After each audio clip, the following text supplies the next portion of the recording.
महंगाई का तूफान जो है वो सामने आएगा। इस बार प्रोग्राम नहीं मिला तो हम डिफॉल्ट ही हो रहे हैं। रेस्क्यू 1122 से गवर्नमेंट ऑफ पाकिस्तान की तरफ से पाकिस्तान आर्मी का भी एक पूरा दस्ता वहाँ पर पहुँचा है। 20 to 25% क्राइम में कमी आई है। हमारे हिसाब से ये कॉपी रेडी है to be tested in live objects. मेरे मुंह से धुएं निकल रहे हैं। अरे वाह कितना मजा आ रहा है। आपकी क्लोजेट में कितने कपड़े हैं और कितने कपड़े आप पहनते हैं? आजकल जिंदगी ही सुबह आउट ऑफ कंट्रोल है, दुनिया बोल है, मेरी दुनिया बोल है। बिस्मिल्लाहिर्रहमानिर्रहीम, अस्सलाम वालेकुम and a very good morning to all of you Pakistan. इसी उम्मीद के साथ शो का आगाज करेंगे कि आप सब लोग खैरियत से होंगे और महंगाई को एंजॉय कर रहे होंगे। और साथ साथ मैं आपको बताऊंगा कि आज बड़ा अच्छा दिन है, जुम्मे का मुबारक दिन है। आप सबको जुम्मा बहुत बहुत मुबारक हो। और कुरान की आयत सूरह आल अहज़ाब की, इन्नल्लाहु व मलाइकतहु युसल्लूना अलन नबी, हक नबी, या अय्युहल्लज़ीना आमनू व सल्लु अलैहि व सल्लिमू तस्लीमा, अल्लाहुम्मा सल्लि अला व अला आले मोहम्मद सल्लल्लाहु अलैहि वसल्लम। हम में और अल्लाह ताला में वाहिद अमल जो मुश्तरक है वो दुरूद और सलाम है। कोई और ऐसी चीज़ नहीं है जो हम इंसान भी करते हो, अल्लाह ताला भी करते हो। तो इसलिए जुम्मे के दिन सल्लल्लाहु अलैहि वसल्लम ने खास हुक्म दिया है, ज़्यादा से ज़्यादा दुरूद और सलाम का विर्द कीजिए। आप भी कीजिए, क्योंकि मुल्क को इस वक्त आपकी दुआओं की, आपकी इबादत की ज़रूरत है। बड़े बुरे हालात हैं बिल्कुल। और हमें वैसे भी चलते फिरते हर वक्त जुम्मे के मखसूस दिन का हमें इंतज़ार नहीं करना चाहिए। आप कभी भी दुरूद शरीफ का विर्द कीजिए, ताकि इससे आपके तमाम मसाइल का हल भी निकलता है। और जैसे कि हम हमेशा कोई एक अच्छी सी एक बात लेके आते हैं अपने शो में तलहा, तो आज भी हम लेके आए एक बहुत अच्छी सी बात। तलहा, आपको पता है कि कायनात की सबसे महंगी चीज़ क्या है? मुझसे पूछेंगी तो मैं माँ कहूँगा, आप बताइए आप क्या कहती हैं? बेशक माँ तो है, लेकिन रिश्तों के अलावा मैं आपसे बात करूँ कि सबसे महंगी चीज़ जो है वो है एहसास, क्योंकि माँ भी एहसास ही है। एक सबसे महंगी चीज़ है कायनात की एहसास, और एहसास इतनी कीमती चीज़ है कि हर किसी के पास वो नहीं होता। किसी अक्लमंद ने कहा है कि अमीर होने का शौक़ है तो अपने अंदर एहसास पैदा करो। और इस वक्त करंट सिचुएशन में यकीनन हमें बहैसियत कौम एक दूसरे के लिए एहसास के जज्बे को बढ़ाना होगा। बेशक ये मुश्किल वक्त है, लेकिन एक दूसरे का एहसास करेंगे तो ये वक्त भी आसानी से अल्लाह के हुक्म से बीत जाएगा। तो बड़े बुजुर्ग कहते हैं ना वर्दा के हुकूकुल इबाद अल्लाह ताला माफ़ कर देगा, लेकिन सॉरी हुकूक अल्लाह ताला माफ़ कर देगा, लेकिन हुकूकुल इबाद जो हमारी जिम्मेदारी इस सोसाइटी और इन लोगों की तरफ है उसकी माफ़ी बड़ी मुश्किल होगी। इसीलिए अपने इर्द गिर्द सबका ख्याल रखिए और एहसास रखिए कि हम किस मुआशरे में रह रहे हैं और कहाँ पहुँच गए हैं, किस मकाम पर आ गए हैं। अब भी हमने एहसास नहीं किया ना, अल्लाह बचाए हमें। फिर बड़ी खबर पर नजर डालते हैं।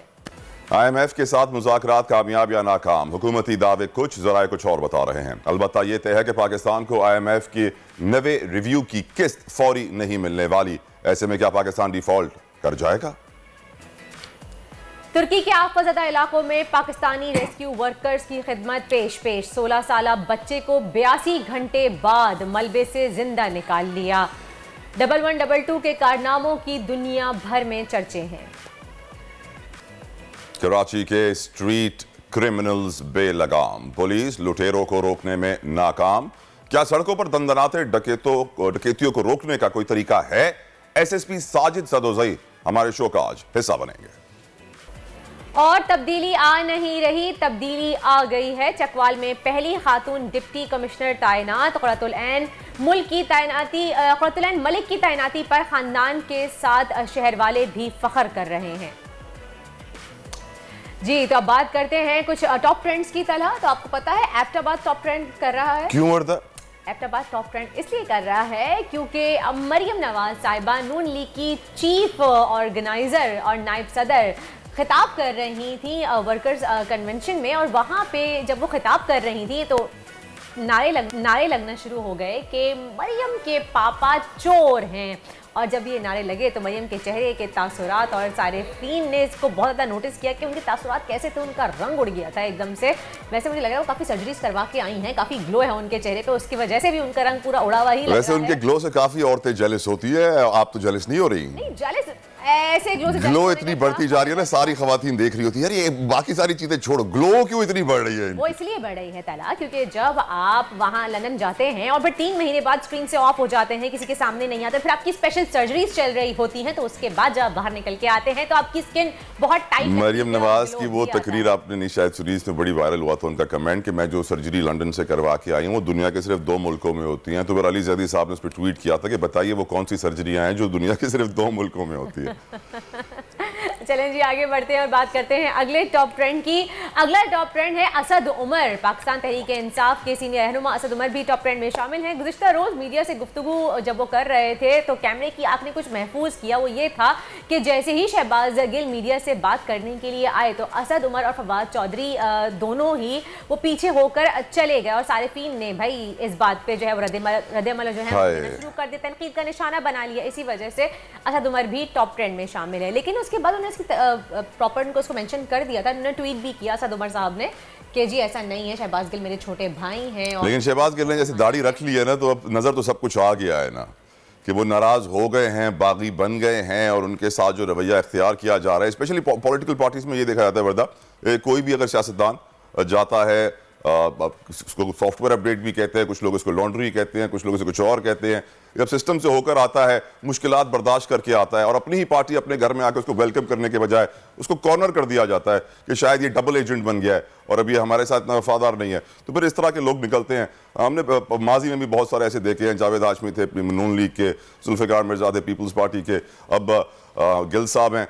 अल्लाह करे कि इनके जो तो रिजर्वेशंस हैं वो दूर किए जाएं, क्योंकि यकीनन वो पीटीआई के लिए एक बड़ा एसेट तो हैं। सही। और आखिरी टॉप ट्रेंड की जानिब बढ़ेंगे, वो हैं शादाब खान। कौमी ऑलराउंडर शादाब खान जो है शादी के बंधन में बन गए हैं, दुल्हनिया घर ले आए हैं। सकलैन मुश्ताक की बेटी से उनकी शादी हुई है, इसी वजह से वो टॉप ट्रेंड में शामिल हैं। उनके फैंस उनको मुबारकबाद पेश कर रहे हैं और उन्होंने खुद भी अल्हम्दुलिल्लाह लिखा है और इस वजह से ये तमाम चीज़ अल्लाह ताला उनकी शादी में बरकतें रहमतें डाले और उनके जो है नसीब खोले और उनको नेक और साले औलाद से नवाजे।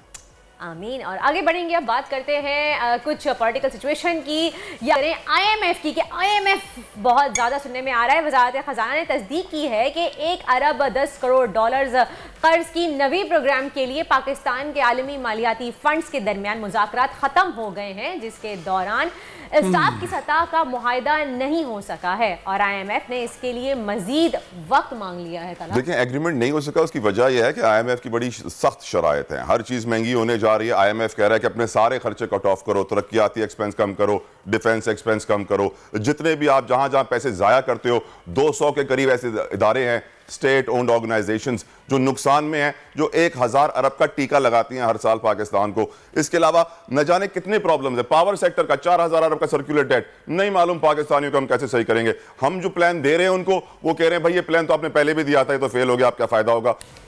इसकी मजीद बात करने के लिए हमारे साथ मौजूद हैं डॉक्टर फर्रुख सलीम, माहिर मईशात हैं, उनको वेलकम कहेंगे अपने शो में। और उनसे सबसे पहले सवाल करना चाहूँगी कि हुकूमत दावा कर रही है कि IMF के साथ जो मामलात है वो तय पा गए हैं, लेकिन ज़राए का कहना ये है कि मुज़ाकरात अब भी जो है वो तातुल का शिकार हैं और वाशिंगटन से मंजूरी के बाद कुछ हो सकेगा। तो हुकूमत दुरुस्त है या नहीं? अलबत्ता ये तय है कि हम IMF से फौरी पैसे नहीं मिलने वाले हैं।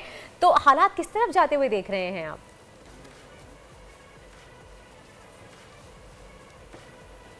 देखिए, जिस नहज पे पाकिस्तान की मईशत पहुंच चुकी थी उसके नतीजे में हम 2 चॉइसेस थी पाकिस्तान के पास, या तो IMF के प्रोग्राम का हिस्सा वापस बन जाएं और या IMF का प्रोग्राम का हिस्सा ना बने। दोनों ही चॉइसेस जो हैं उनके नतीजे में जो पाकिस्तान में रहने वाले 23 करोड़ पाकिस्तानी हैं उनके ऊपर बोझ का इजाफा ही होना था।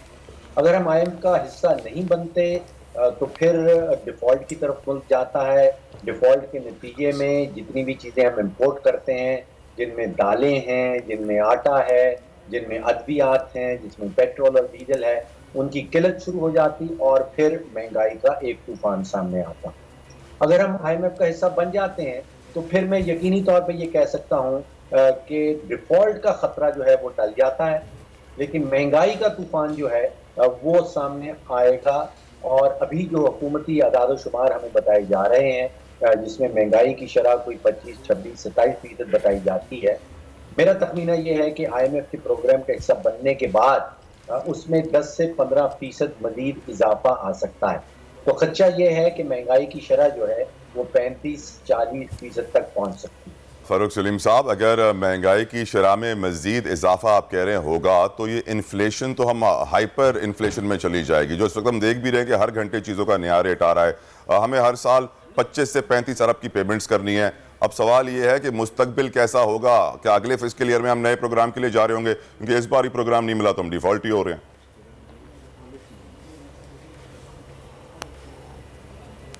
देखिए, जो अदाद शुमार इस वक्त एग्जिस्ट करते हैं वो ये है कि फरवरी और जून के महीने तक पाकिस्तान की जो बैरूनी कर्जा जात की अदायगियाँ हैं वो लगभग 8 अरब डॉलर की हैं। उसमें से 4 अरब डॉलर ऐसे हैं जो रोल ओवर हो जाते हैं, जिसका मतलब ये है कि जो कर्जा जात हमने ले रखे हैं उनकी अदायगी की तारीख में तौसी कर दी जाती है। वो ऑलरेडी इन प्लेस है, वो बात ऑलरेडी हो चुकी है।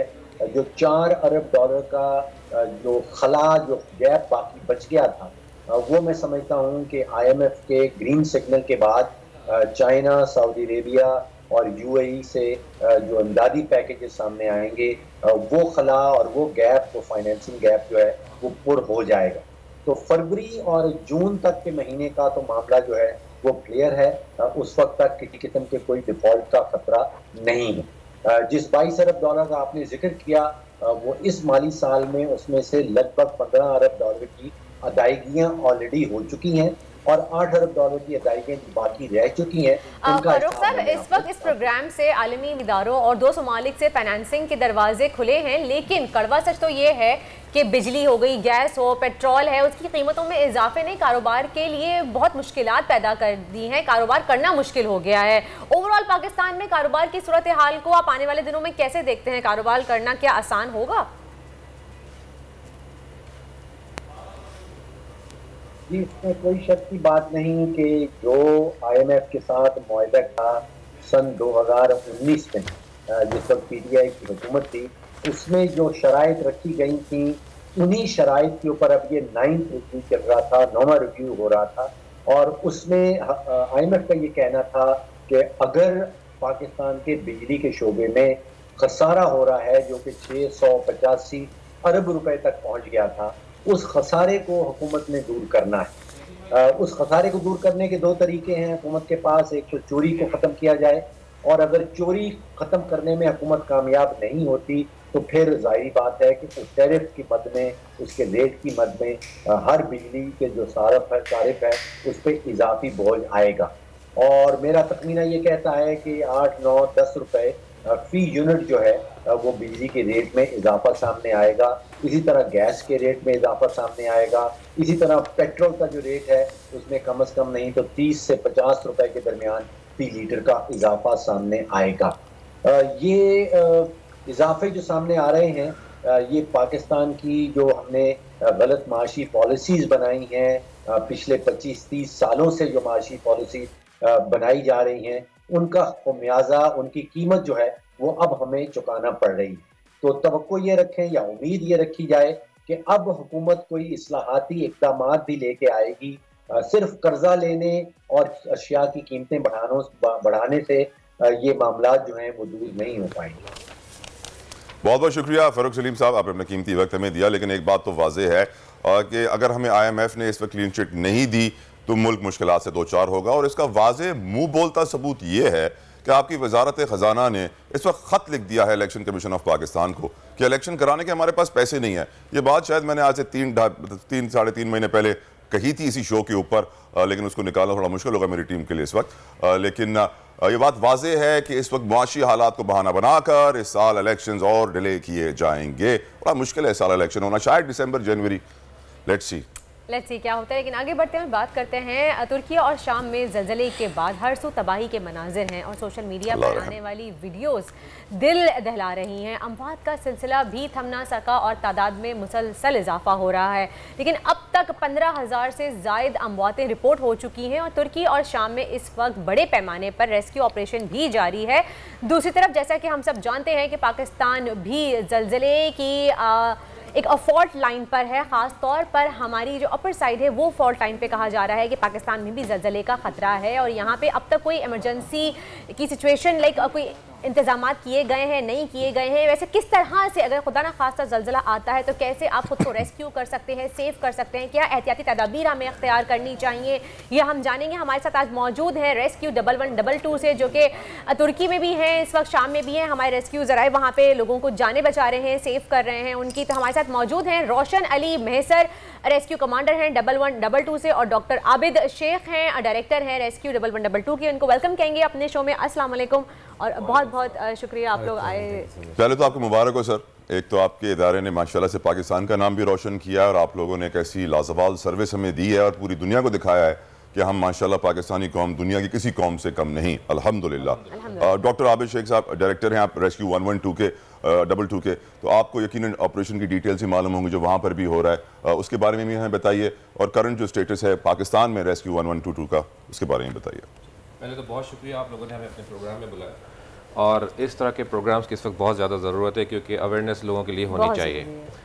जहाँ तक ताल्लुक है रेस्क्यू 1112 का, सिंध में ये सर्विस हमने रिसेंटली अभी स्टार्ट की है, लेकिन अगर हम ओवरऑल पाकिस्तान की बात करें तो बाकी सूबों में ये सर्विस काफ़ी अरसे से चल रही है और इस वक्त आप लोगों ने खुद भी देखा है कि it's a massive destruction in Turkey and बाकी जो उनके नेबर कंट्रीज़ हैं और उसमें 15,000 से ज़्यादा अमवात, जैसे आप लोगों ने मेंशन किया, हो चुकी हैं और ये अमवात और बढ़ेंगी जिस तरह की इस वक्त वहाँ पर हालात है। और उसमें रेस्क्यू 1112 से गवर्नमेंट ऑफ पाकिस्तान की तरफ से पाकिस्तान आर्मी का भी एक पूरा दस्ता वहाँ पर पहुँचा है जो अर्बन सर्च एंड रेस्क्यू की टीम है, और उसके अलावा पंजाब की जो अक़वाम मुत्तहिदा से जो इंसराग सर्टिफाइड टीम है उसमें तकरीबन कोई 51 के करीब लोग हैं, वो भी वहाँ पर इस वक्त अपनी सर्विस दे रहे हैं और ये हमारे लिए काबिल फ़ख्र बात है कि हम उनके साथ शाना बशाना खड़े हुए हैं। जहाँ तक आपका दूसरा सवाल था इसमें, क्योंकि जो जहाँ तक हम बात करते हैं कि अर्थक्वेक की एग्जैक्ट लोकेशन, टाइम, प्रोटेक्शन नहीं हो सकती। अच्छा, उसके लिए एहतियाती तदाबीर अगर हम उसको कहें या उसके हम प्रिकॉशनरी मेजर्स हम उसको कहें किस तरह से ले सकते हैं, कि इसको हम फिर 3 लेवल्स पे हम इसको डिवाइड करते हैं। इसमें एक होता है हमारे प्री डिज़ास्टर, प्री अर्थक्वेक, उसके बाद होता है ड्यूरिंग एंड देन पोस्ट। अच्छा, प्री के लिए एक तो हम इसको फिर भी इसको डिवाइड करते हैं 2 लेवल्स में। एक हमारे पास वो ऑर्गेनाइजेशंस हो गई या जो फैक्ट्रीज़ में लोग काम कर रहे हैं, प्राइवेट ऑर्गेनाइजेशंस हो गई या जो सरकारी इदारे हैं, वहाँ पर लोगों को फेमिलियर होना चाहिए कि फायर एक्सटिंग्विशर्स क्या होते हैं, किस तरह से उनको इस्तेमाल करना चाहिए।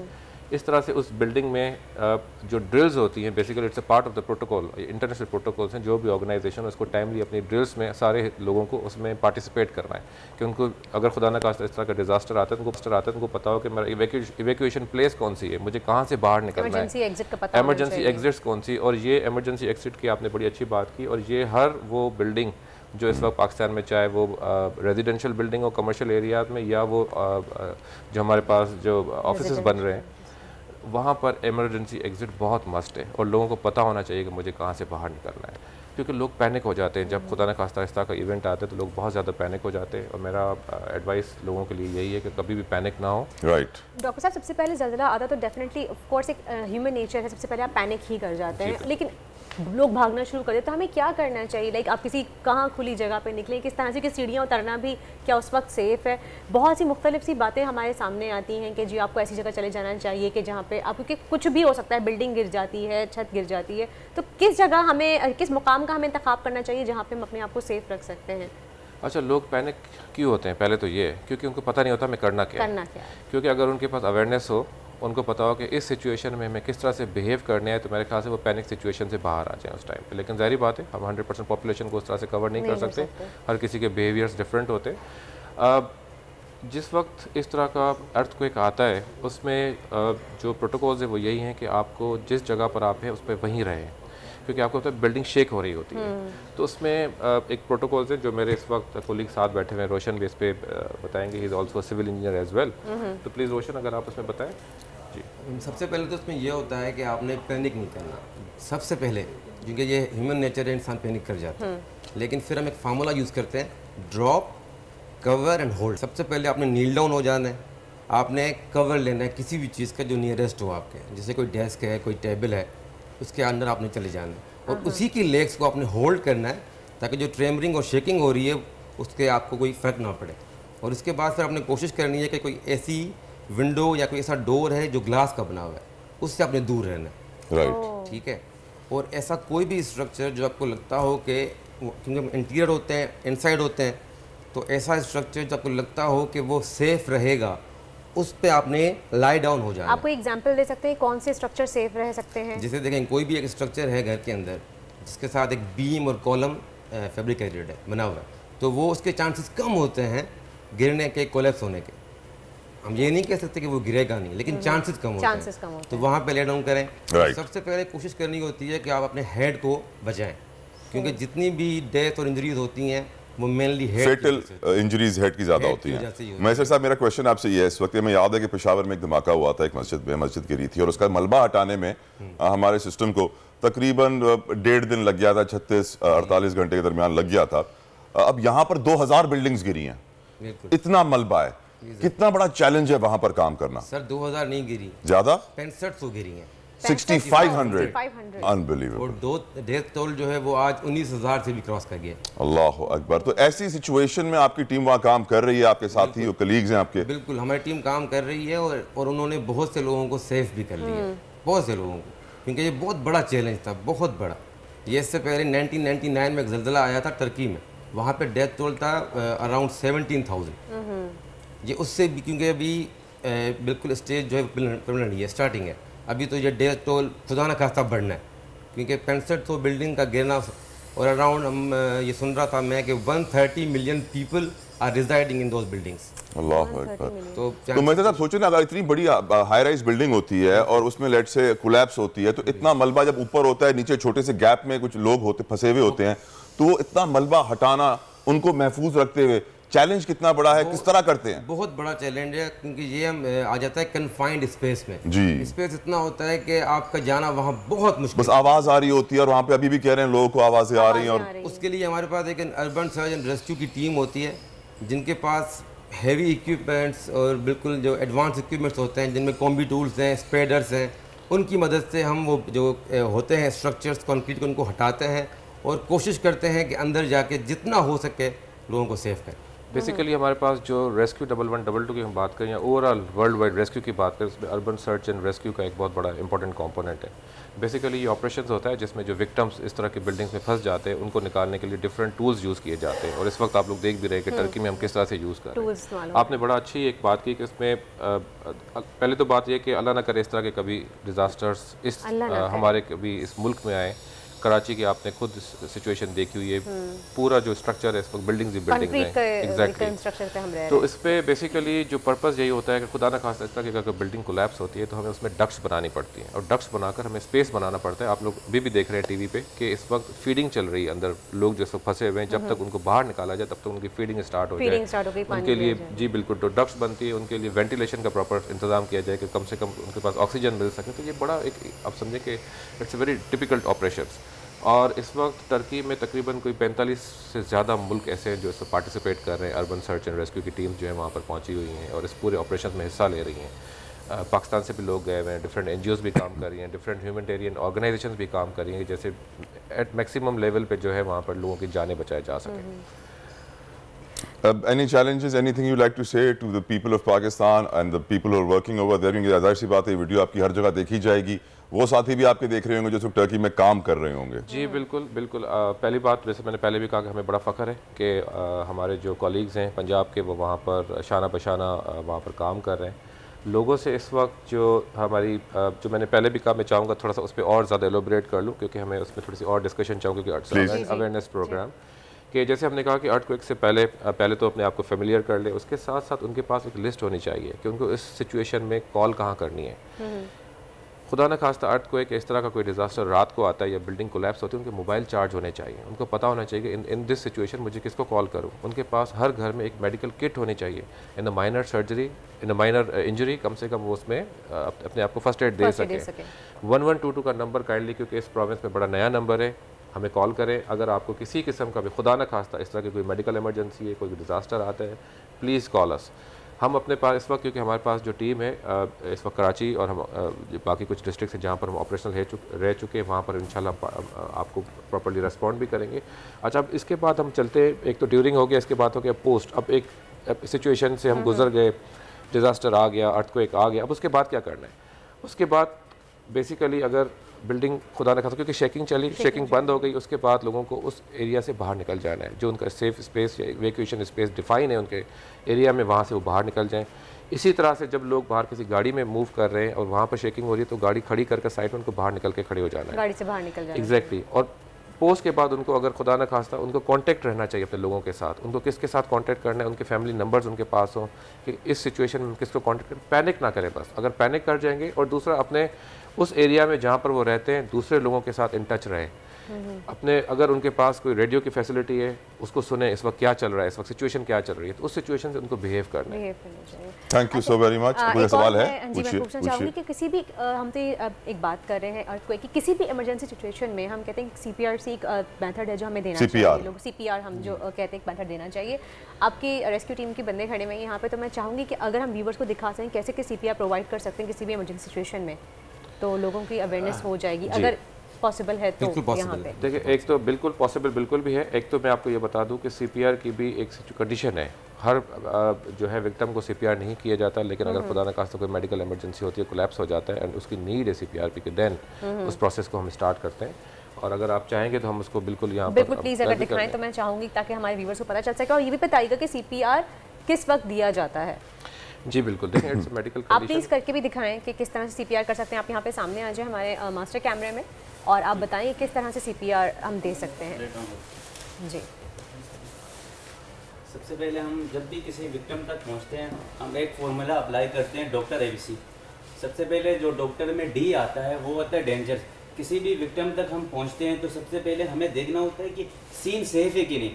उसमें हम विक्टिम के भी सीन को सेफ करना चाहिए, अपनी सेफ्टी को भी मेक श्योर करना चाहिए और एनवायरनमेंट को, जो माहौल है, सबसे पहले हमने देखा कि डेंजर जो भी था उसके ऊपर। सही। अच्छा डॉक्टर साहब आप एक्सप्लेन करेंगे, आपके माइक नहीं है शायद तो इस वजह से आवाज़ क्लियर नहीं जा पा रही है आपकी। डॉक्टर साहब आप एक्सप्लेन करते रहिए और आप प्लीज़ करके बता दीजिए ना। जिस तरह से इन्होंने बताया कि पहले तो आप हमें ये देखना है कि कोई डेंजर तो नहीं है इस एरिया में, उसको हमने हटा दिया।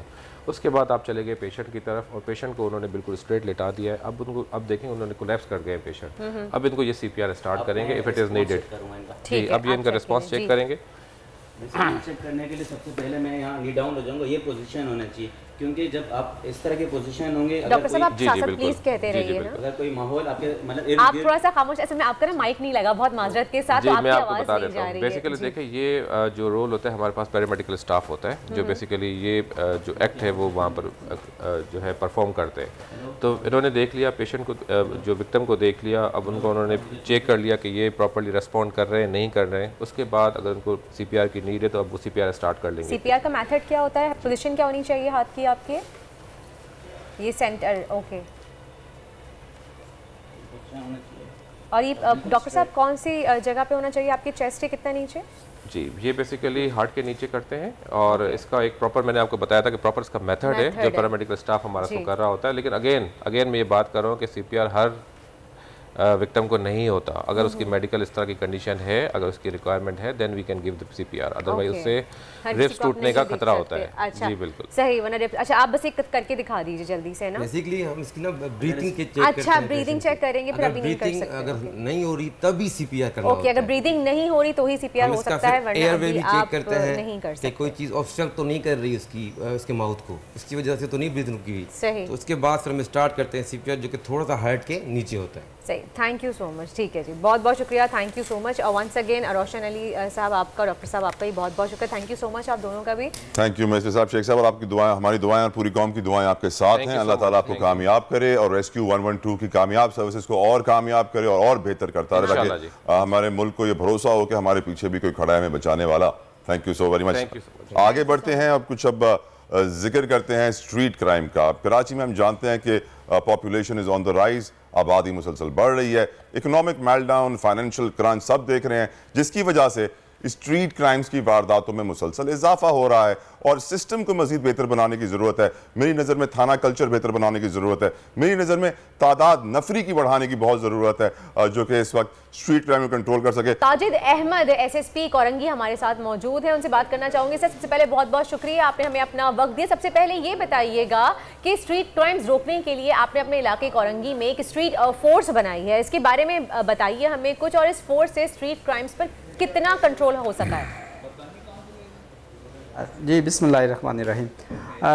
बेसिकली स्ट्रीट क्राइम को देखते हुए हमने एक स्पेशल फोर्स भी बनाई है, जिसका इंचार्ज एक इंस्पेक्टर को लगाया है, और इसको बनाने से पहले हमने पूरे एरिया को मॉनिटर किया है, उसकी देखा है, बिल्कुल उसका एनालिसिस किया है। एट फर्स्ट इंस्टेंस हमने ये जो स्ट्रीट फोर्स बनाई है, ये हमारी जो इंडस्ट्रियल एरिया है उसको तकरीबन 90% एरिया को ये कवर कर रही है। तो उसके 20 एग्ज़िट एंट्री पॉइंट्स हैं जिनको ये मॉनिटर कर रही है। इनको हमने पुलिस मोबाइल भी दी हैं, मोटरसाइकिल दिए हैं, और इसको फिर हमने काटी जो है हमारी या इंडस्ट्रियलिस्ट हैं उनसे मिल के हमने ये प्लान किया है। प्लान हम बनाया तो हमने है, लेकिन उनकी असिस्टेंस हमने ज़रूर लिया है ताकि जब ये जॉइंट वेंचर होगा दो मुख्तलिफ ऑर्गेनाइजेशन का, तो इसमें एक तो कोऑर्डिनेशन भी होगी, कम्युनिकेशन गैप भी नहीं होगा, और फिर जो फीडबैक आएगा हमें इंडस्ट्रियलिस्ट से वो तो इस कितना क्राइम कम हुआ है सदोज़ई साहब, ये बताइए क्राइम के रेट में कितनी कमी आई है इस काबिज से? अगर देखें मेन जो क्राइम हमारे पास कम हुआ है उसमें जो हमारे पास स्नैचिंग है वो बहुत कम हुई है पहले की निस्बत। कैश स्नैचिंग हो या मोबाइल स्नैचिंग हो या मोटरसाइकिल स्नैचिंग हो, वो हमारे KIA के एरिया में पहले की निस्बत काफ़ी कमी हुई है। अगर आप पिछले जनवरी में देखें तो जनवरी में अबाउट पिछले अगर 2022 की जनवरी और 2023 की जनवरी का आप एनालिसिस करें तो तकरीबन 20 to 25% क्राइम में कमी आई है इन 3 एरियाज़ में, स्ट्रीट क्राइम में बेसिकली। तो इट्स वर्किंग, और इंशाअल्लाह ताला हमें अब मज़ीद नफरी भी मिली है। 134 आदमी एक्स्ट्रा मिले हैं कोरंगी को, जो फोर्स SPU के लिए सिलेक्ट की गई थी, रिक्रूट की गई थी, वो मिली है। तो मज़ीद हम इन जो हमारे शहर का सबसे बड़ा एक मसला ये है कि लोग रिपोर्ट नहीं करवाते, यानी कि गली मोहल्लों में अगर चोरी हो जाती है तो लोग थाने में नहीं जाते, रिपोर्ट नहीं करवाते। एक तो रिपोर्टिंग का सबसे बड़ा मसला है, और दूसरा यहाँ पे अगर थानों में कोई शिकायत लेके जाता है, कोई FIR कटवाने जाता है, तो उसकी जो रिपोर्ट है वो पक्की FIR नहीं काटी जाती, कच्ची FIR काटी जाती है। तो इसकी बेहतरी के लिए कोई इकदाम किए जा रहे हैं, इसका हल क्या है? देखिए, ये जो हमारे IG साहब हैं, जब वो एडिशनल IG साहब थे तो उनका मेन एम्फेसिस इस चीज़ पे रहा है कि जो भी कंप्लेंट हो 15 वाली स्नैचिंग की ख़ास करके, तो उसमें हम ज़रूर FIR करें। तो जब से उन्होंने तकरीबन 3 साल हो गए, तो अभी इसमें पुलिस की पहली कोशिश ये होती है, चूँकि ड्यूटी ऑफिसर्स को और ख़ास करके SHOs को ये जब भी इंटरव्यू करके हम लगाते हैं तो एक ही चीज़ उनको कहते हैं कि आप इसमें FIR करने में डिले नहीं करें। और इसमें मैं आपको बताऊं कि एक और मैकेनिज़्म मैंने अपने ऑफिस में बनाया हुआ है कि हम जो भी FIR होती है उस FIR को हम फीडबैक लेते हैं कि आपसे किसी ने पैसे लेके तो नहीं FIR काटी है, या FIR काटने में कोई पुलिस ऑफिसर ने आपसे मिसबिहेव तो नहीं किया है, या आपसे कोई FIR काटने में देर तो नहीं किया है। तो अभी ये है कि कम्युनिकेशन गैप है जो आप मीडिया के ज़रिए ये दूर हो रहा है, इंशाल्लाह दूर होगा, कि जो भी रिपोर्ट होती है तो उसके ऊपर हम FIR करते हैं, और फिर FIR करने से ये फ़ायदा होता है कि वो पुलिस रिकॉर्ड में आती है और वो परफॉर्मेंस रिफ़्लेक्ट करती है मुतल्लिका थाने की, SHO की, SSP की, कि कितनी डिटेक्शन हुआ है, कितना क्राइम हुआ और कितनी डिटेक्शन हुई है। तो अगर रिपोर्ट नहीं करेंगे तो वो फिर चीज़ें हमारी परफॉर्मेंस एवेलुएट नहीं हो पा रही होती पूरी।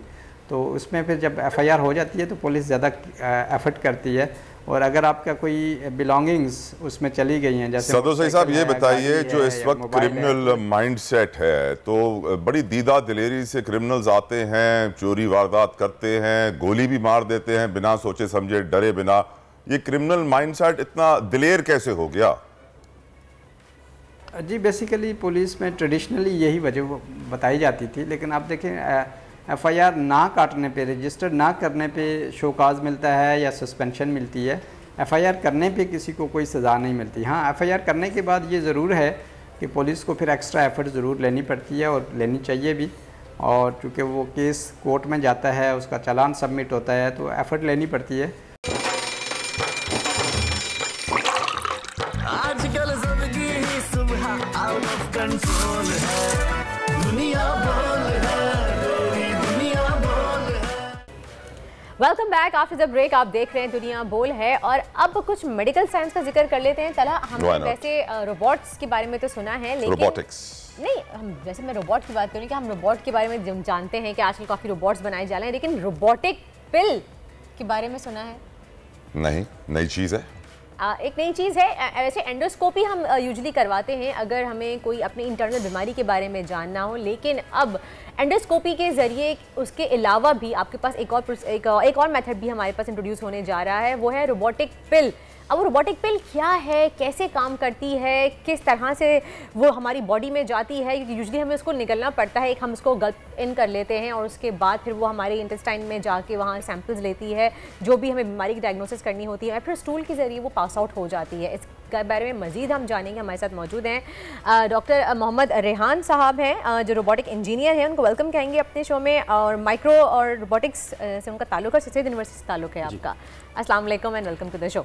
वालेकुम अस्सलाम। एंजियोप्लास्टी के लिए तो वो एक तार कैमरा डाली जाती है वेन्स के अंदर। जी बिल्कुल। तो अब जिस तरह वर्दा कह रही थी ओरली लेनी है ये पिल, तो अगर किसी को एंजियोप्लास्टी करवानी हो इस पिल के थ्रू तो ओरली ली जाएगी या वेन में डाली जाएगी? नहीं, इसका जो पर्पस है वो थोड़ा सा डिफरेंट है, हम उसको पहले समझ लेते हैं। जो एंडोस्कोपी कैप्सूल की बात हो रही थी वो हमारे पास आमतौर पे 32 मिलीमीटर साइज उसका होता है और उसको गोली की तरह निगला जाता है और उसका काम ये होता है इसके आगे यहाँ पर एक कैमरा लगा हुआ होता है जो कि इमेजेस लेता है हमारे पूरे गट के अंदर और जिस्म के अंदर मौजूद, यानी कि हमारे गट के अंदर मौजूद, खासतौर पे स्मॉल इंटेस्टाइन और लार्ज इंटेस्टाइन के अंदर, वहाँ पे अगर अल्सर हो, इन्फ्लेमेशन हो या इस तरह की दीगर कोई बीमारी मौजूद हो तो वो चीज़ आइडेंटिफाई की जा सकती है।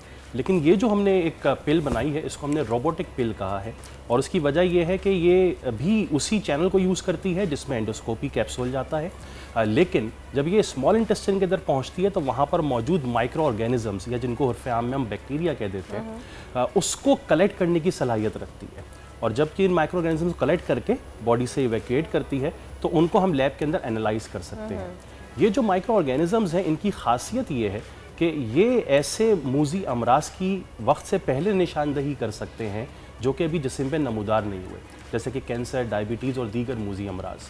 तो इस वजह से इस रोबोटिक जाहिर नहीं हुए हैं उससे पहले ही डायग्नोसिस किया जा सकता है। जी बिल्कुल, जैसे कि हमारे बॉडी के ऊपर कैंसर के सिम्टम्स जब अपीयर होंगे तभी आप उसका मेडिकल डायग्नोसिस करेंगे। लेकिन ये जो फॉर्मेशन है कैंसर की, खासतौर पे गट रिलेटेड कैंसर्स की, ये हमारे माइक्रो ऑर्गेनिज्म लेवल के ऊपर इनिशिएट हो जाती है गट के अंदर।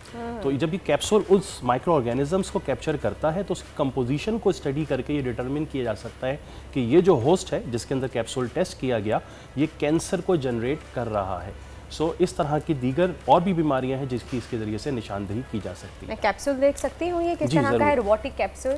जी हाँ, ये मैंने ओपन किया हुआ है, अगर हमारा कैमरा इसको दिखा सके। हाँ, इसका जी क्लोज में दिखाना चाहेंगे अपने व्यूअर्स को। जब पूरा अंदर जाएगा जी बिल्कुल, इसके ऊपर हम भी थोड़ी सी देर में आ जाते हैं, खाली दिखाने के लिए, क्योंकि ये प्रोटोटाइप वर्जन है। ये इसकी बैटरी है और साथ में इसके आगे एक वायरलेस रिसीवर है जो कि क्लोजअप के अंदर आई गेस अब नज़र आ रहा होगा। ये वायरलेस रिसीवर जो है रिमोट के ज़रिए से कनेक्टेड है, जैसे हम आमतौर पे किसी गाड़ी का दरवाज़ा ऑन या ऑफ़ करते हैं वैसे ही इस वायरलेस रिसीवर के ज़रिए से हम अपने इस कैप्सूल को ऑन या ऑफ़ कर सकते हैं। और ये इसका स्टोरेज सैम्पलर है जहाँ पर हम इस कंटेंट को स्टोर करते हैं।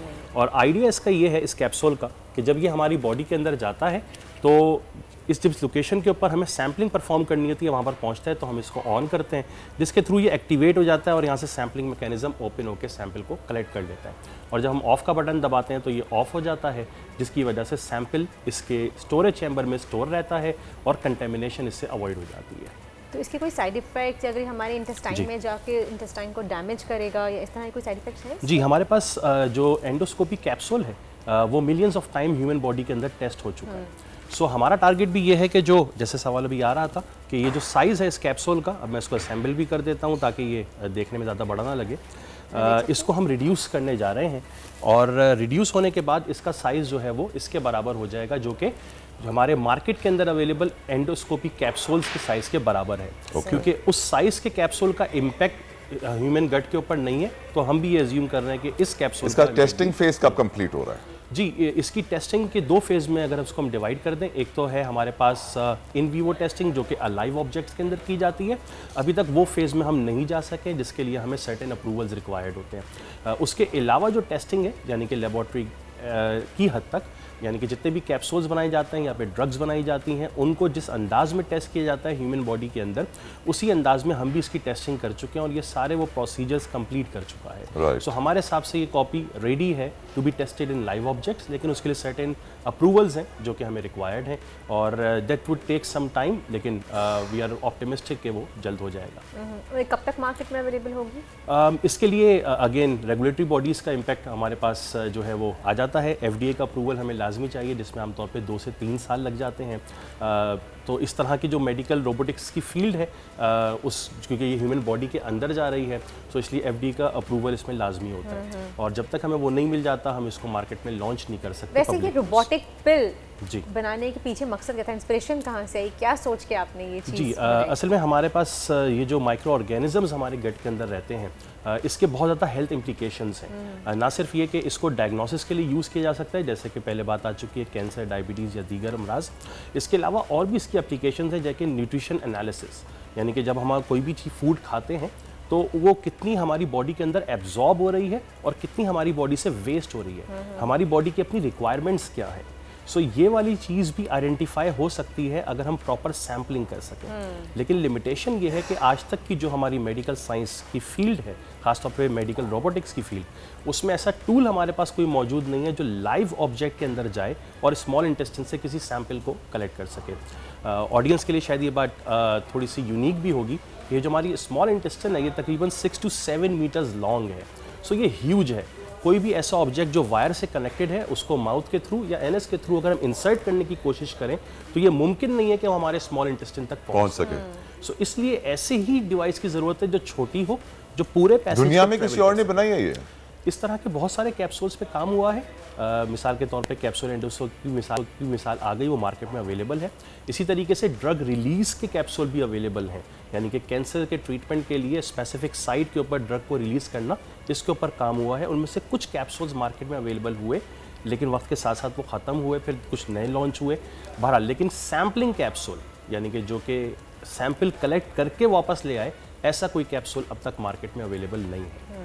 ओके सो मच डॉक्टर साहब, बहुत बहुत शुक्रिया आपका और वी होप कि ये जल्द से जल्द मार्केट में आ जाए ताकि हम लोग तमाम जो लोग हैं उससे फ़ायदा उठा सकें। Once again thank you so much. Thanks for having me. और अब आगे बढ़ते हैं और बात करते हैं कराची वालों के लिए एक गुड न्यूज़ है, क्योंकि कराची में सर्दियाँ तो आती नहीं हैं, चंद दिनों की मेहमान होती हैं और उसमें कभी किसी को वेकेशन मिलते हैं, नहीं मिलते, तो हम कराची में सर्दियों के मजे तो फिर भी कुछ टाइम के लिए ले लेते हैं, लेकिन यहाँ पे हम स्नोफॉल के मजे नहीं ले पाते। तला विंटरलैंड की जिक्र करने वाली है मुझे लग रहा है। एग्जैक्टली, बिल्कुल क्या बात है, तला ने बिल्कुल सही पकड़ा, क्योंकि मैं विंटरलैंड का जिक्र करने वाली हूँ। अगर आप कराची में बर्फबारी एंजॉय करना चाहते हैं तो आपको कहीं बहुत दूर जाने की ज़रूरत नहीं है, छुट्टियां अप्लाई करने की ज़रूरत नहीं है। आप कभी भी जब दिल चाहे आपका, आप कराची में विंटरलैंड जा सकते हैं और वहाँ पे स्नोफॉल के मज़े ले सकते हैं, वहाँ बर्फबारी एंजॉय कर सकते हैं। आपको मरी जैसी फीलिंग आएगी वहाँ जाके। मैं खुद वहाँ पर्सनली गई हूँ, मैंने विजिट किया है वहाँ पे आइस स्केटिंग है, वहाँ पे साइकिलिंग है, वहाँ पे स्लाइड्स हैं, आप गर्मा गर्म कॉफ़ी पी सकते हैं, इग्लू बना हुआ है वहाँ पे, बहुत मज़ा आता है। फैमिली के साथ जाने के लिए सबसे बेस्ट जगह है। और विंटरलैंड का आगाज़ हुआ था 3 जनवरी 2020 में हुआ था और बाकी डिटेल्स भी आपको बताएंगे, लेकिन पहले विंटरलैंड जगह कैसी है आपको दिखाते हैं।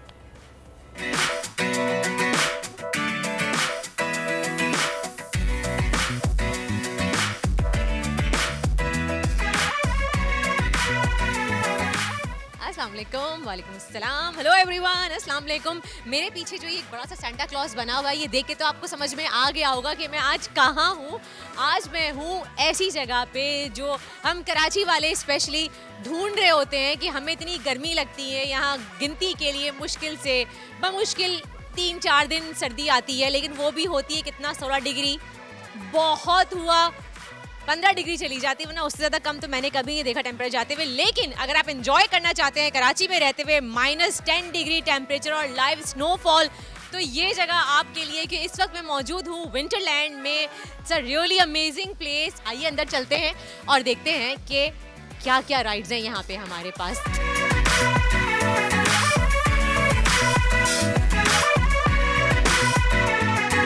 वाओ, आप देख सकते हैं ज़बरदस्त cafe, as you can see, hygiene, cleanliness, सब चीज़ का ध्यान रखा गया है। फैमिलीज़ भी यहाँ पे बैठ के एंजॉय कर रही हैं।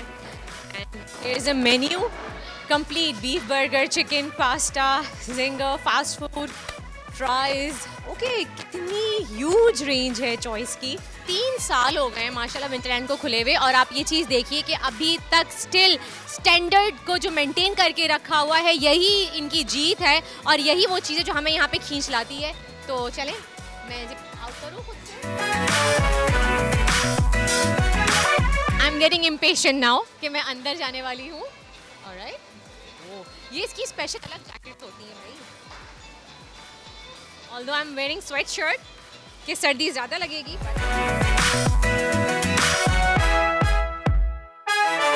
फर्स्ट एड के लिए भी यहाँ पे पूरा फर्स्ट एड बॉक्स मौजूद है और हेल्थ केयर का भी ख्याल रखा गया है। यहाँ पे खुदा ना खास्ता कोई इंसिडेंट हो तो इमरजेंसी में फर्स्ट एड प्रोवाइड किया जा सके। ओह वाओ,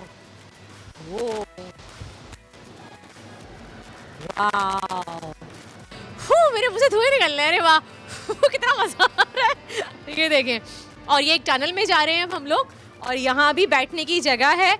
और आपने कभी पिंक आइस की चेयर देखी है बैठने के लिए? आप ये देखें, वाह क्या मजा आ रहा है। वाह, यहाँ बहुत सारे स्कल्पचर्स बने हुए हैं, डॉल्फिन और ये बेर, पेंगुइन्स। आप देखें कितने खूबसूरत, बच्चे बहुत अट्रैक्ट होते हैं यहाँ पे आके। ये देखें, वाओ, यहाँ लिखा है do not touch but I wanna touch and see being a Pakistani. कुछ बच्चे भी हमारे साथ हैं यहाँ पे। अस्सलाम वालेकुम। वालेकुम अस्सलाम। आप लोग क्या कर रहे हैं यहाँ पे? घूम रहे, मजे कर रहे हैं। सबसे ज्यादा क्या अच्छा लग रहा है? स्लाइड स्लाइड स्लाइड और बॉल पेट, बॉल पेट स्लाइड्स। हमारे पास एक स्नोमैन है। वाओ, हाय स्नोमैन। अस्सलाम वालेकुम। क्या नाम है आपका? मेरा नाम मारिया है। मारिया, मारिया आप क्या यहाँ पे खड़ी देखी? मैं यहाँ पे बहुत ज़्यादा इंजॉय कर रही हूँ। एक्चुअली मैं इससे पहले भी बहुत बार आ चुकी हूँ। यहाँ पे हर एक किस्म की फैसिलिटी है और बहुत इंजॉय करता है। बिल्कुल नारान, कागान और मरी जैसा इन्वायरमेंट है यहाँ पे।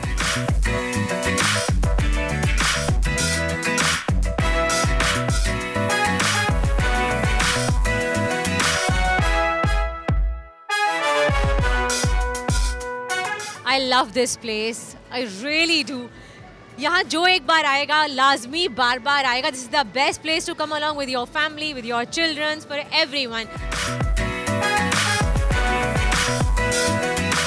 सबसे अच्छी बात जो थी ना वर्दा आपकी रिपोर्ट की, वो ये थी कि यहाँ लिखा हुआ है डू नॉट टच, और मैं पाकिस्तानी हूँ तो टच जरूर करूँगी। क्या आपको पता है हमारी आदत है जो भी है छू के देखना, लेकिन वाकई वो आप अगर खुद भी तला वहाँ पे होते ना। आप गए पहले, मुझे बताएं विंटरलैंड? मैं नहीं गया हूँ इस साल, आप नहीं गए, लेकिन आपको जाना चाहिए। लेकिन जैसे स्कल्पचर्स आप वहाँ पे बने हुए देखेंगे कि किस तरह से वो बने हुए, इतने खूबसूरत लग रहे हैं, कलरफुल है इतने सारे, तो लाजमी दिल चाहता है कि इंसान छू के देखे कैसे बने हैं। अगर आप पूछ लेते हैं, हमारे साथ स्टूडियो में दो बड़े अच्छे और मौजूद मेहमान इस वक्त मौजूद हैं। अली चौधरी साहब, he is the chairman winterland, और शर्जील सलमान साहब, आप CEO हैं विंटरलैंड के। वेलकम टू दुनिया बोले sir. Thank you so very much. Thank you ji. सुबह सवेरे आपको मैंने डिस्टर्ब किया है। कैसे बनाया आपने स्कल्पचर्स, कैसे ये आइडिया आया, and how successful is it? सबसे पहले ये बताएं कि आइडिया कहाँ से आया कि पाकिस्तान में ये पहला इंडोर आइस स्नो पार्क है, राइट? शर्जील आप बताएंगे प्लीज। तो चाइना में हार्बिन, सिटी ऑफ हार्बिन है, वहाँ पे एवरी ईयर समर में एक आइस एंड स्नो फेस्टिवल होता है। तो हम वो जो चीज़ है ना वो रेप्लिकेट करना चाहते थे पाकिस्तानियों के लिए, जो कॉस्ट एफिशिएंट भी हो, उसमें वो एक्टिविटीज़ भी हो, स्लाइड्स भी हो, स्नो भी हो, और जो स्पेशली यहाँ पे हमारा ये गर्म वेदर है उसमें यहाँ पे लोग एंजॉय कर सकें। तो 2020 में हाँ हमने चाइनीज़ कंपनी को अप्रोच किया था, and we got the master franchise rights for Pakistan and Saudi Arabia and a few other Middle East countries. तो we started our project at Karachi, और जो हमारा पहला प्रोजेक्ट है वो कराची पे है, PF म्यूज़ियम पे। Okay. And we were able to launch it. It's अल्हम्दुलिल्लाह we had a very successful response, माशाल्लाह। बट अनफॉर्चुनेटली कोविड की वजह से हमें थोड़ा शट डाउन करना पड़ा फॉर 2 years। और उसके बाद अभी हमने रीस्टार्ट किया है इन मई 2022, और इस पिछले 8-9 महीने में भी हमारा मैसिव रिस्पांस है। वीव हैड समर में हमारे पास ऑलमोस्ट 2 लाख लोगों ने विज़िट किया था। तो वैसे ही आपको पता है कि कोई एंटरटेनमेंट एक्टिविटी है ही नहीं यहाँ पे कराची वालों के लिए, पाकिस्तान वालों के लिए। तो it's a very attractive option for everyone in the family. तो Chaudhry sahab, do we expect more branches in Pakistan? Definitely we are expanding. अभी हमारा इंशाल्लाह ताला immediately after Eid we are opening up in Lahore and that will be our very iconic project. Bahria town Lahore के अंदर हम open कर रहे हैं और साइमल्टेनियसली हम लोग 2 प्रोजेक्ट्स और मुल्तान में, DHA Multan and DHA Gujranwala में जो हमारे लाइंड अप हैं। So we are expanding up और 1-2 हम इंटरनेशनली भी जा रहे हैं, वो हम इंशाल्लाह ताला शॉर्टली उसको डिस्क्लोज करेंगे। The quality and the standard sir, क्योंकि मैं देख रहा हूँ कि माशाल्लाह से आप लोगों ने वही इंटरनेशनल स्टैंडर्ड पाकिस्तान में लेकर आया। मुझे बड़ी खुशी होती है कि पाकिस्तान को हम थर्ड वर्ल्ड कंट्री की तरह ट्रीट ना करें और उसको वो रिस्पेक्ट दें और वो क्वालिटी दें अपने लोगों को जो वो डिजर्व करते हैं। How hard was it? It's not actually hard, it's more costly, but ये है कि हमारा चूँकि हांगकॉन्ग से मॉनिटर हो रही होती हैं सारी चीज़ें, तो we have to follow all the regulations और क्वालिटी मेंटेनेंस एंड एवरीथिंग। उसमें हमारा फायर सिस्टम, हमारी इमरजेंसी एग्जिट्स, ये हमारी चीज़ें जो है ना बिल्कुल कोऑर्डिनेट होती हैं उनके साथ अप टू द स्टैंडर्ड्स। और मज़ीद कौन कौन सी एक्टिविटीज़ इंट्रोड्यूस करवाने वाले हैं यहाँ पे नए प्रोजेक्ट्स में, और किस एज ग्रुप के लोगों को आप लोगों ने ज़हन में? ये हमारा फर्स्ट प्रोजेक्ट था कराची में and it was a trial project and we had a great response अल्हम्दुलिल्लाह। In Lahore we are taking it to the next level. We are putting a zip line inside. We are taking the slides to the next level. हमारी जो height है वो भी हमने उसको 30 feet पे लेके चले गए. And yeah, the snow area will have it's going to be a very big snow area और उसके अंदर एक हमने स्पेशल मशीन लेके आई है जो आपको एक थंडरस्टॉर्म की फीलिंग दे सकती है, तो it goes to the next level. So we are bringing in a lot of new activities. Karachi में ये चीज़ें क्यों नहीं कर रहे? कराची में भी कर रहे ये है अभी हमारा जो ये 1 साल से हम ऑपरेट कर रहे हैं ऑलमोस्ट. तो अराउंड 20th मार्च हमारा लास्ट डे होगा ऑपरेशंस का और हम इसको शट डाउन करेंगे फॉर 1 मंथ, जिसमें हम कराची का भी इंटायर प्रोजेक्ट रेनोवेट करेंगे. ये सारी एक्टिविटीज़ कराची में भी आएगी, सारे जो बर्फ़ के काम है वो सब चेंज हो जाएंगे, सारी activities, slides, everything will be change.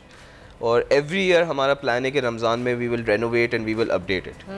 And जब मैं इसकी बात कर रहा हूँ तो राइट बिफोर रमज़ान अभी 15th फरवरी से हमारी एक एक्सक्लूसिव सेल आने वाली है जो 30 डेज़ के लिए होगी. And it will be the last chance कि जो लोग आज तक विंटरलैंड नहीं आए वो विज़िट कर सकते हैं और एक बहुत ही स्पेशल प्राइस पे विज़िट कर सकते हैं जो है 999.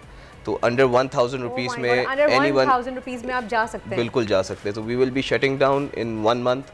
तो जो भी विज़िट नहीं किया है वो ज़रूर आए, अपनी फैमिली के साथ आए और specially in hard economic times में अपनी फैमिली के साथ हम कुछ तो एंटरटेनमेंट एंजॉय कर सकते हैं. आपने किया इस इकोनॉमिक क्रंच में, I think that's a great gesture. और लोग इस बात का एहसास करते हैं कि डिफ़िकल्ट इकोनॉमिक टाइम्स में कौन उनका ख्याल कर रहा है, कौन नहीं कर रहा है, और लोगों को रिलैक्स करना बहुत ज़रूरी है. मेंटल स्ट्रेस बहुत ज़्यादा है. विंटरलैंड में आपकी फेवरेट राइड कौन सी है इस वक्त? विंटरलैंड में जो है ना, जो merry go round in the centre, I think it's my favourite ride, क्योंकि you are ride on the snow and you are moving around. आपको बहुत मज़ा आता है, स्पेशली जब आप बच्चों के साथ होते हो, वो आपके साथ भी बैठ सकते हैं. और इसको भी हमने एक्सपेंड किया है नेक्स्ट ईयर कि we are taking it to next level. And इंशाल्लाह रमज़ान के बाद जब हम ओपन करेंगे Karachi and Lahore, we will do it simultaneously and you will see the better things that we have. तमाम चीज़ों को मेंटेन रखने में, जैसे आपने आइस स्कल्पचर्स बनाए हुए हैं, स्नोमैन वहाँ पे खड़ा हुआ है, इग्लू बना हुआ है वहाँ पे, जैसे मैं देखा कोई टनल बनी, तो इसको मैनेज करना इस तरीके से, स्पेशली मैनेज उस कंडीशन में करना है कि जब हर पाकिस्तानी डू नॉट टच जहाँ लिखा हुआ जाके फौरन से टच करे, क्योंकि लिखा हुआ है डू नॉट टच तो मैंने टच करना है क्योंकि पाकिस्तानी है. तो इस सिचुएशन में तो बड़ी प्रॉब्लम्स होती होंगी. हम मार्जिन ऑफ एरर देते हैं इसमें कि हमारी टीम होती हैं जो कि हल्की जो गड़बड़ हो जाती है उसको करेक्ट करते रहते हैं, कार्विंग साथ साथ चलती रहती है. फिर इसमें हमारे जो है ना कॉन्सेप्ट्स, एक तो हमारा -10 डिग्री हर वक्त मेंटेन रहता है. तो -10 इज़ इटसेल्फ कि आपकी मेल्टिंग और आपकी ये चीज़ें जो है ना बड़ी कंट्रोल रहती हैं. बट पाकिस्तानियों में और हमारे भाइयों में, हमारे दोस्तों में ये आदत है कि वो चीज़ें छेड़ते हैं, but it's meant for this purpose. तो हार्डली हमें भी कोई फ़र्क नहीं पड़ता है, लोग छेड़ लें, लेकिन ये है कि तोड़े नहीं, उसको ख़राब नहीं करें. और जनरली मैं आपको बताऊं, लोग इन्जॉय करते हैं. Agreed. ये नहीं है कि लोग उसको डिस्टर्ब करते हैं, चीज़ों को ख़राब करते हैं. They enjoy it, they feel like touching it. बल्कि अब हम आगे जो बना रहे हैं, हम उसमें ऐसे मोनूमेंट्स बना रहे हैं जिसको आप उसके साथ खड़े होकर अपनी फोटोग्राफी कर सकते हैं. आप मतलब थीम को एंजॉय कर सकते हैं उसके अंदर. If it's a car you can actually sit inside and you can take a picture. Sir, आपने कार्विंग का जिक्र किया, तो ये स्कल्पचर्स आप बाहर के लोग हैं या लोकल लोगों को आपने ट्रेन किया है? Tell us about that. हमारी पूरी टीम आती है चाइना से। चाइना का जो हर्बन सिटी है वो उनका एक स्पेशलाइज सिटी है, विच इज़ वो पूरा का पूरा प्रोविंस ही उनका, they are expert all over the world. चाहे वो इंग्लैंड में जाएं, चाहे वो अमेरिका में जाएं, वो ही टीम आती है, वही टीम हमारे पास आती है, दे डू इट। वो एक तो सबसे ज़्यादा जो इसके अंदर टफ टाइम होता है वो माइनस डिग्री के अंदर कंटिन्यूसली रह के 8-8 10-10 घंटे स्कल्पचर्स को बनाना। तो वही टीम अभी हमारी इंशाल्लाह पाकिस्तान पहुंचेगी, जिन्होंने कराची में भी अभी पूरा रीडू करना है और लाहौर का तो नए सिरे से उन्होंने बनाना है। और हमारे विंटरलैंड में ये खूबी होती है कि अगर आप कराची विंटरलैंड विजिट करें या लाहौर विंटरलैंड करें, अंदर से इंटायरली डिफरेंट होगा।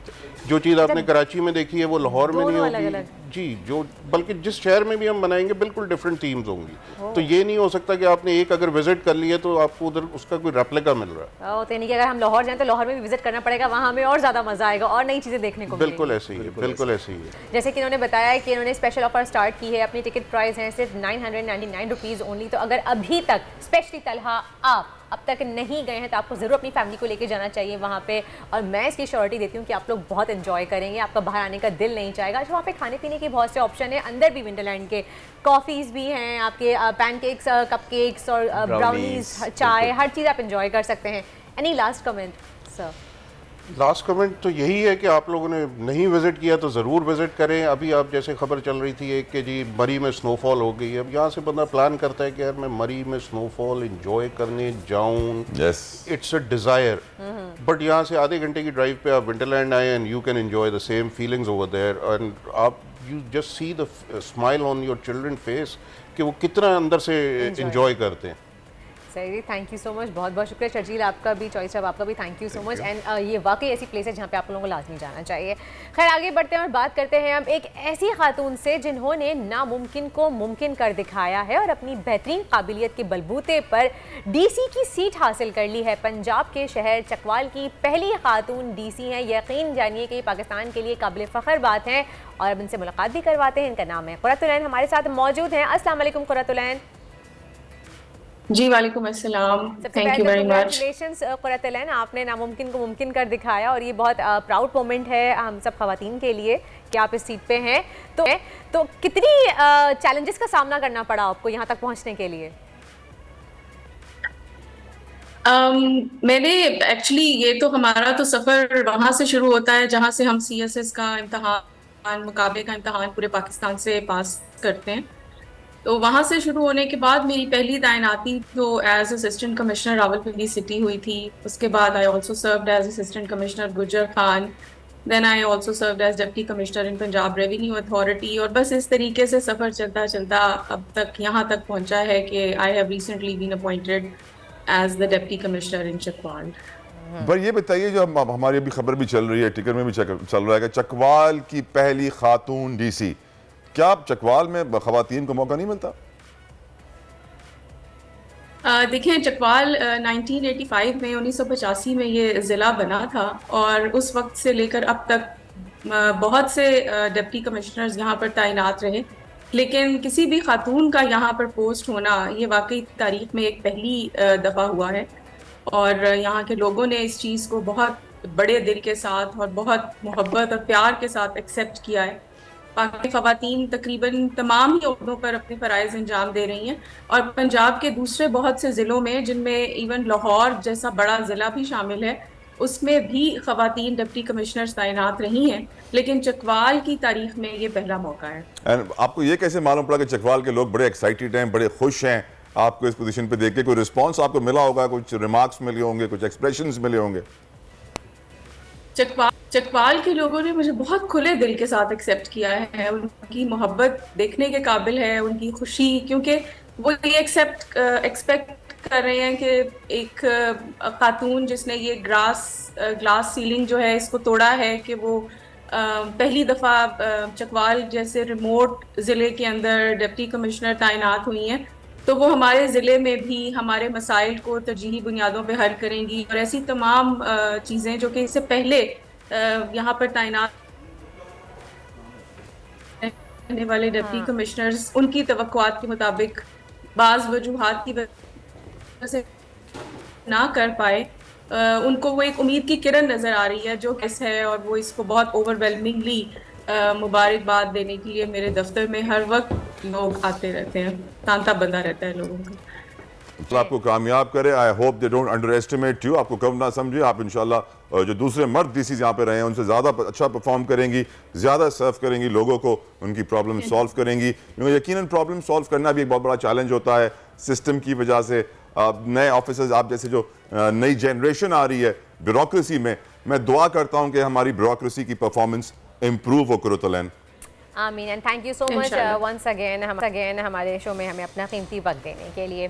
अब आगे बढ़ते हैं और वहाँ पे हमारे वार्डरोब की बात आती है तो हर कोई चाहता है कि हम ऐसे ड्रेसेस का इंतखाब करें कि हम सबसे अलग नज़र आएँ, यूनिक नज़र आएँ, डिफरेंट हो हमारे कपड़े की। हर कोई देख के कहे कि वाह कि ड्रेस आपने कहाँ से लिया है। वैसे जहाँ ख़वातीन अपने कपड़ों को लेकर बहुत ज़्यादा कॉन्शियस होती हैं, वहीं मर्द हजरात भी किसी से कम नहीं हैं। हम ख़वातीन तो वैसे ही बदनाम हैं, तला ने हमें काफ़ी बदनाम किया हुआ है, लेकिन मर्द हजरात भी किसी से कम नहीं है। उनको भी चाहिए कि वो डिफरेंट किस्म के उनको कपड़े चाहिए, स्पेशल डिज़ाइंस चाहिए उनको, और वो खुद चाहते हैं कि वो दूसरों से मुनफरिद नज़र आएँ। आज मर्दों के फैशन ट्रेंड पर बात करने के लिए हमारे साथ मौजूद हैं मारूफ वार्डरोब कंसल्टेंट हैं हामिद सईद साहब। उनको वेलकम कहेंगे अपने शो में। अस्सलाम वालेकुम हामिद साहब। Welcome, thank you for having me on the show. Pleasure और माइन सर। सबसे पहले थैंक यू सो मच कि आप आए। कि तरह की हमेशा कंप्लेन रहती थी कि मर्दों के लिए कोई कपड़े डिज़ाइन नहीं करता या उनके लिए कोई वार्डरोब नहीं बनाता, तो थैंक यू कि आप वार्डरोब कंसल्ट करते हैं। अब आप स्पेशली मर्दों के लिए भी करते हैं। Tell us about yourself sir. जी, अपनी जिंदगी, अपने करियर के बारे में बताइए। मुझे बताया जा रहा है कि आप बड़े बड़े लोगों को बड़े अच्छे कपड़े पहना चुके हैं। पॉलिटिशियंस कपड़ों में टोपी पहनाते हैं आप सर? अगर इफ इट्स अप्रोप्रिएट तो क्यों नहीं, व्हाई नॉट। पाकिस्तान में सर टोपी तरह कुछ और समझते हैं लोग कि कुछ और पहनाया जा रहा है। अच्छा बट टेल मी सर, यहाँ पे मर्दों में जो स्टैंडर्ड्स हैं ड्रेसिंग के, सेंस ऑफ ड्रेसिंग, हमारे एक दोस्त हैं डिजाइनर है मुनीम नवाज, मशहूर आदमी है। उसने मैं जवानी से सिखा दिया था कि काले जूते पे जो है ना ब्राउन बेल्ट नहीं पहननी है, बड़ा फाउल है। इस तरीके से बहुत सारे फाउल्स हैं जो हमारे आम हैं, और लोग बेचारे वैसे ही इतने सप्रेस्ड हैं, डिप्रेस्ड हैं, फ्रस्ट्रेटेड हैं। वो क्या बेचारे अपने कपड़ों का ख्याल रखें। मोटरसाइकिल पे जो शर्ट पहनते हैं दफ्तर पहुंचते पहुंचते काली हो जाती है। नहीं, हर चीज़ का सोल्यूशन है। देखें, वो अगर आप मोटरसाइकिल पे जाते हैं, आपने वाइट शर्ट पहनी है तो काली हो जाएगी, लेकिन उसका भी इलाज है। थोड़ा सा अपर पहन लीजिए, साथ में थोड़ा सा बैग रख लीजिए, वहाँ जब ऑफिस में जाएँ तो उतार के आपके पास क्लीन वाइट शर्ट होगी। Way there is a will, there is a way. Agreed. तो जी, मेल सूटिंग के हवाले से बताएं, कितने बेसिक सूट्स मर्दों की वार्डरोब में होने चाहिए? अगर आप किसी बैंक में जॉब करते हैं, कोई ऐसी जॉब करते हैं जहाँ पे कंटिन्यू शूटिंग जरूरी है, लेकिन अब आप 10, 15, 20 सूट लेके नहीं रख सकते। एक सूट की कीमत पता है आपको आजकल क्या हो गई है? पहले फिर 15-20 हज़ार मिल जाए करता था, अब तो 30-35 से कम की तो बात ही नहीं है। हाँ, ये भी बात सही है, लेकिन आपने बड़ी इंपॉर्टेंट बात की कि कितने सूट होने चाहिए।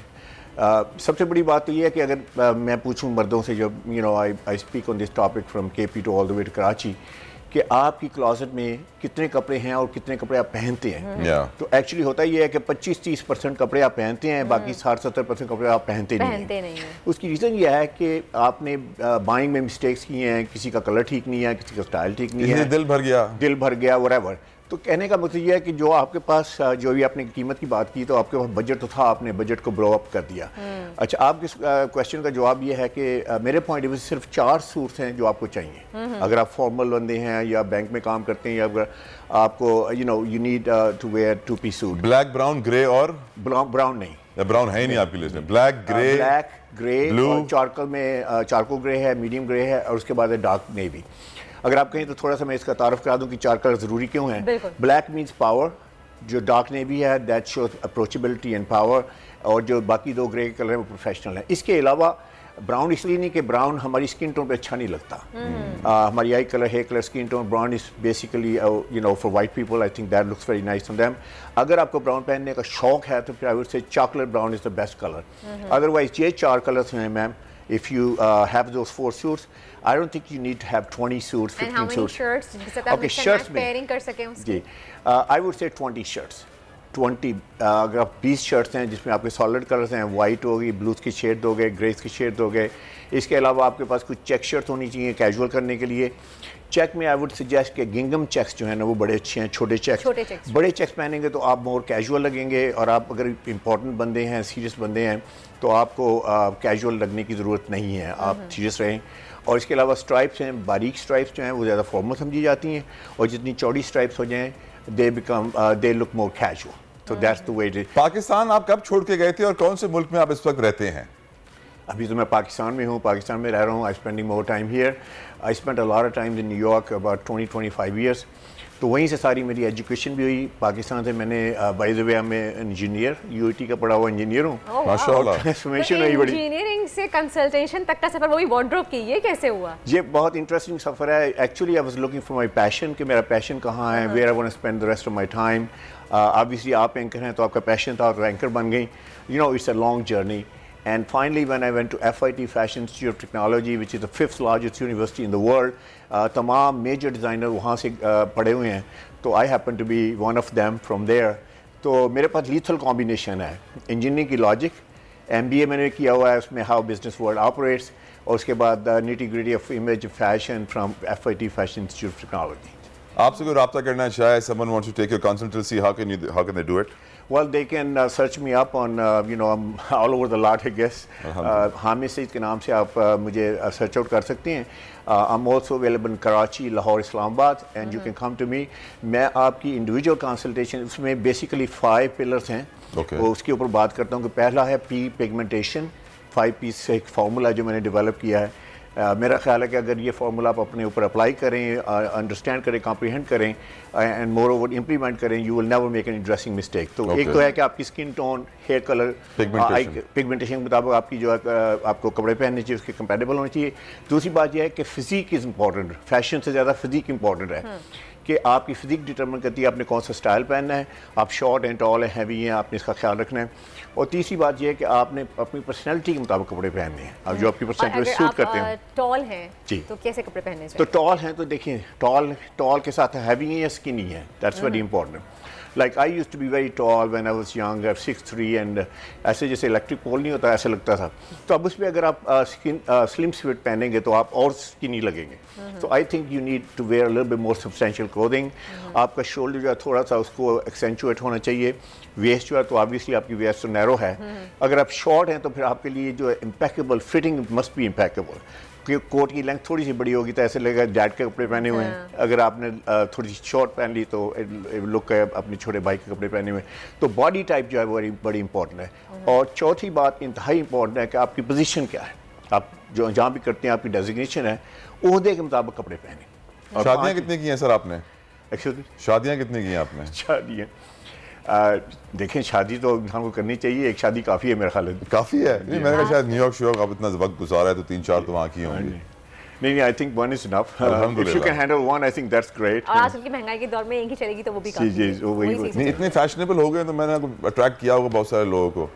अच्छा, आप सिर्फ मर्दों के लिए ही आप कंसल्टेंसी करते हैं या फीमेल्स के लिए भी करते हैं? नहीं, मैं दोनों के लिए कंसल्टेंसी करता हूँ, लेकिन आई डू जो मेरी डिज़ाइनिंग है सारी क्लोथिंग वाइज जो मैं प्रोवाइड करता हूँ वो मैं मर्दों के लिए करता हूँ. लेकिन ख़वातीन के लिए मैं कॉर्पोरेट वुमेन है, बेशुमार professional women, they come to me, तो उन्हें क्या पहनना चाहिए, ज्वेलरी कैसी होनी चाहिए, मेकअप कैसा होना चाहिए. बताएं कि उनको क्या ड्रेसिंग करनी चाहिए. देखिए, कॉर्पोरेट में सबसे बड़ी बात तो ये है कि मैं कहूँगा कि सॉलिड कलर्स जो हैं they are I think much better than prints. क्योंकि प्रिंट्स जो हैं वो डिस्ट्रैक्शन है इन मोस्ट केसेस. प्रिंटेड कमीज, प्रिंटेड शलवार, प्रिंटेड, तो जो है plain I would say that would be good. Minimal jewellery होनी चाहिए, बहुत ज़्यादा एथनिक ज्वेलरी बहुत सारा पार्टी वार्टी के लिए रखते हैं. मॉडरेट मेकअप हो, और शूज़ जो हैं वो हाई हील से अवॉइड करें. यू नो, पंप्स वगैरह जो I think they are good. So if you keep a very clean look. Basically दो ख़वातीन मेरी ब्रेन में आती हैं. बेनज़ीर भुट्टो, अगर उनका वार्डरोब देखें तो वो वेरी स्ट्रीमलाइन वार्डरोब. और Hina Rabbani, I think she dresses very well. ये बताइए, पाकिस्तान सबसे फेवरेट डिज़ाइनर कौन है और सबसे नापसंदीदा फारिग डिज़ाइनर कौन है? मैं एक्चुअली टोपी ना पहनाइएगा. I'm not here to criticize. नहीं, चलिए फेवरेट तो बता दें यार. फेवरेट तो तारीफ तो कर दें. I think he does a good job. Sheru favourite है आपका? You know, he's good too. You know.